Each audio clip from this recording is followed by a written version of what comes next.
हर हर महादेव सभी को। आप सभी का एक बार फिर से स्वागत है हमारे चैनल में। आज के हमारे इस वीडियो में हम आपके लिए लाए हैं वैकुंठ चतुर्दशी की पौराणिक कथा और इसका महत्व। कार्तिक मास के शुक्ल पक्ष की चतुर्दशी को वैकुंठ चतुर्दशी मनाई जाती है।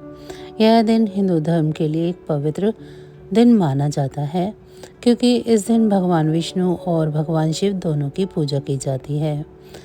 यह दीपदान के महोत्सव के रूप में भी मनाया जाता है।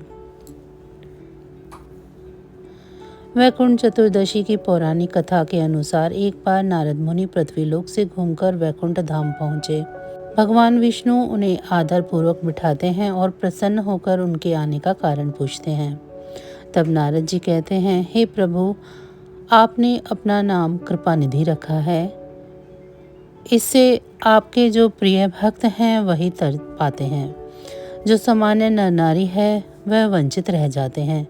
इसलिए आप मुझे कोई ऐसा सरल मार्ग बताएं जिससे सामान्य भक्त भी आपकी भक्ति कर मुक्ति पा सकें।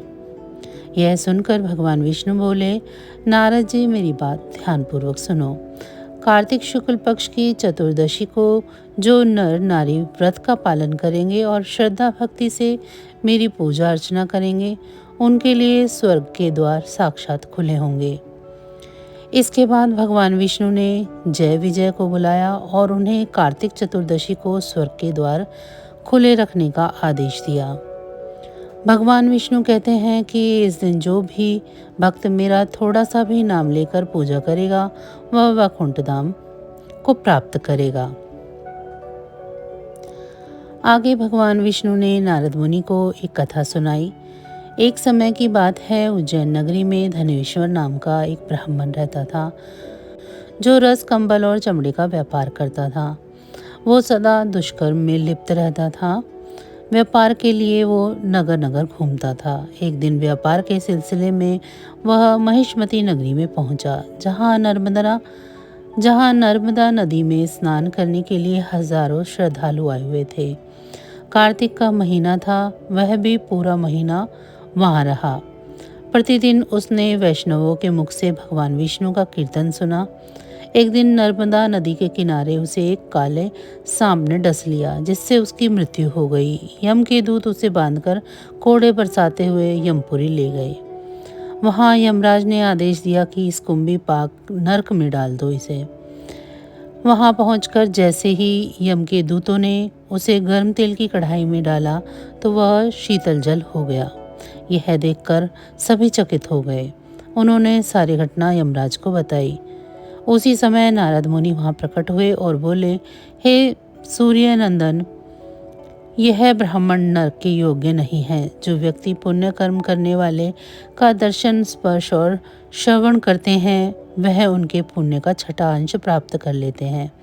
और यह तो पूरे एक माह तक भगवान श्री हरि विष्णु के कार्तिक मास के अनुष्ठान करने वाले असंख्य व्यक्तियों के बीच में रहा है। इसने वैकुंठ चतुर्दशी के दिन नर्मदा नदी में स्नान किया है, इसीलिए यह उनके पुण्य का भागी हो गया है।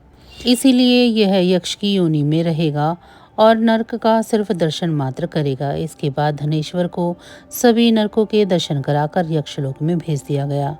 धनेश्वर का यक्षलोक का राजा बना दिया गया। इसके बाद वह कुबेर का अनुचर धनशय बनकर प्रसिद्ध हुआ। हे श्री हरि विष्णु, जैसी कृपा आपने धनेश्वर पर करी, वैसे ही इस कथा को कहते सुनते और हुंकारा भरते हुए पर करिएगा।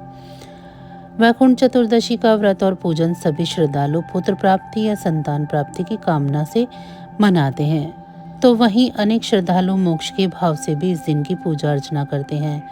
वैकुंठ चतुर्दशी के दिन ही भगवान विष्णु ने भोलेनाथ की तपस्या कर सुदर्शन चक्र प्राप्त किया, तो वहीं भगवान श्री राम ने रावण वध के उपरांत ब्रह्म हत्या के पाप से मुक्ति हेतु इसी दिन भोलेनाथ की पूजा अर्चना कर वह पाप मुक्त हुए थे। इसी दिन भगवान शिव पर तुलसी के पत्ते और भगवान विष्णु पर बेल पत्ते चढ़ाए जाते हैं, जो आमतौर पर नहीं किया जाता।